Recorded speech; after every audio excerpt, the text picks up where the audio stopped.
No anime Death Note, há um embate entre os personagens Light Yagami e L. Esse embate é sobre o significado da justiça e especialmente sobre o tema da punição. Light encontra um caderno com o poder de matar aqueles que tiverem seu nome escrito nele, e assim vai criando aos poucos a noção de que ele próprio é quem deve trazer a justiça ao mundo, cortando o mal em sua raiz, ou seja, matando com a sua caneta todos os criminosos que pode. A morte para Light vai se tornando o caminho adequado para se punir os criminosos e, desse modo, construir um mundo mais justo. Ellie, por outro lado, entende que Light tem uma noção de justiça muito ingênua e infantil, pois se ele próprio mata pessoas, ainda que criminosas, ele é também um criminoso, suscetível, portanto, à mesma punição que os demais. Ellie, então, busca evidenciar aquilo que ele percebe como uma contradição no entendimento de justiça de Light. Mas Light se sente uma espécie de Deus, um homem imbuído da missão de julgar quem deve viver e quem deve morrer. Em síntese, Light agora se percebe como um Deus que traria a verdadeira justiça ao mundo. Vou caçar você até onde estiver escondido e vou acabar com você. Eu sou a justiça. Salve galera, tudo bem? Como vocês puderam ver na introdução do vídeo, o tema de hoje é bem polêmico, é a pena de morte. Será que Light estava certo e essa é a melhor forma de se punir os criminosos? Bem, esse debate que vocês tiveram uma palhinha no anime Death Note é antigo na nossa sociedade, e especialmente os iluministas, quando estavam propondo reformas no direito, discutiram bastante esse assunto. Então hoje nós vamos ver como a filosofia iluminista encara esse tema. Bom pessoal, é claro que hoje eu não vou falar sobre todos os filósofos iluministas e as suas visões acerca do tema da pena de morte. Eu escolhi dois que apresentam visões distintas acerca desse tema, assim como o Light e Ellie também têm visões distintas no anime Death Note. E esses filósofos iluministas que eu estou me referindo são o Rousseau e o Cesare Beccaria. Começando então pelo Rousseau, por incrível que pareça, ele se posiciona favorável à pena de morte. E os argumentos do Rousseau em defesa da pena de morte se conectam aos outros elementos da sua filosofia. Vocês devem se lembrar que o Rousseau é um autor contratualista, ou seja, ele pensa que o Estado surgiu de um pacto social, surgiu de um contrato entre os indivíduos. Nesse sentido, para Rousseau, o Estado é fruto da vontade geral. Então, quando o indivíduo comete um crime, ele não está só agredindo a uma pessoa particular, ele está agredindo todo o pacto social, toda a comunidade política, está agredindo a vontade geral. Ele está se tornando para o Rousseau um inimigo da sociedade, um inimigo do pacto feito entre os indivíduos. E em razão disso, a pena de morte seria uma espécie de legítima defesa da comunidade contra aquele indivíduo. Acompanhe aí as palavras do Rousseau. Qualquer malfeitor, atacando o direito social, pelos seus crimes torna-se rebelde e traidor da pátria. Deixa de ser seu membro ao violar suas leis e até lhe move a guerra.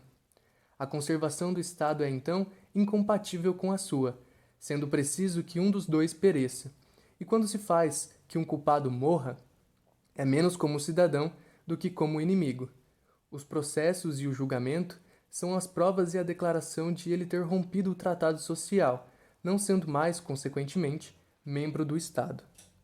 Como vocês podem notar nesse trecho final, o Rousseau faz a defesa da pena de morte, mas ele prevê um processo e um julgamento antes da execução.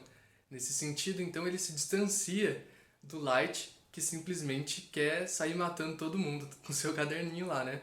Então, o Rousseau e o Light não são exatamente iguais nas suas percepções, embora o Rousseau faça uma defesa, como vocês puderam ver aí, da pena de morte. Agora, então, vamos falar sobre outro filósofo iluminista que, por sua vez, apresenta argumentos contrários à pena de morte. Este filósofo é o Cesare Beccaria, que escreveu um livro muito famoso que praticamente todos os estudantes de direito têm que ler em algum momento da faculdade, que é o livro dos delitos e das penas. Bom, neste texto, o Beccaria faz um apelo à razão. Ele diz que, ao falarmos sobre punições, nós não podemos nos deixar levar pela vingança, pelo ódio, pelo ressentimento. Nós precisamos nos ater à razão, a avaliar as punições a partir da sua efetividade, a partir de critérios racionais, certo? Por mais que isso seja muito difícil, né? Especialmente quando o crime atenta contra nós, né, contra a nossa família, a gente quer que o agressor seja punido com a morte mesmo, né? A gente não tá muito ligando, não. Mas o Beccaria tá dizendo o seguinte, ó, vamos tentar avaliar as penas a partir de critérios racionais. É só assim que a gente vai conseguir uma justiça mais harmônica, né? Uma justiça real entre os homens. Seguindo então essa linha de raciocínio, o Beccaria entende que a lei penal existe para cumprir dois propósitos: punir os criminosos e inibir novos crimes, ou seja, impedir que novos crimes venham a acontecer, certo? E então, se a lei penal não cumpre esses dois propósitos, ela é inadequada, ela é inútil. Avaliando então a pena de morte a partir desses critérios, desses propósitos, o Beccaria vai concluir que ela é inferior à pena que restringe a liberdade. Por quê? Porque, como punição, a pena de morte é muito rápida. Por mais que ela, né, represente um sofrimento, esse sofrimento é muito rápido. A execução é rápida. Então o indivíduo comete um crime e ele paga somente naqueles segundos, né, em que ele está sendo executado. Logo acaba o sofrimento dele. Enquanto que, por exemplo, a pena que restringe a liberdade, ela dura mais, ela atormenta muito mais o indivíduo. Nesse sentido, então, ela é pior, ela representa uma punição mais efetiva ao criminoso. Desse modo, a pena que restringe a liberdade é mais eficiente como punição para o criminoso e também como forma de inibir novos crimes. Acompanhe as palavras do próprio Beccaria. O espetáculo atroz, porém momentâneo da morte de um criminoso é um freio menos poderoso para o crime do que o exemplo de um homem a quem se tira a sua liberdade. Essa é a íntima reflexão do espectador. Se eu praticasse um delito, estaria toda a minha existência condenado a essa miserável condição.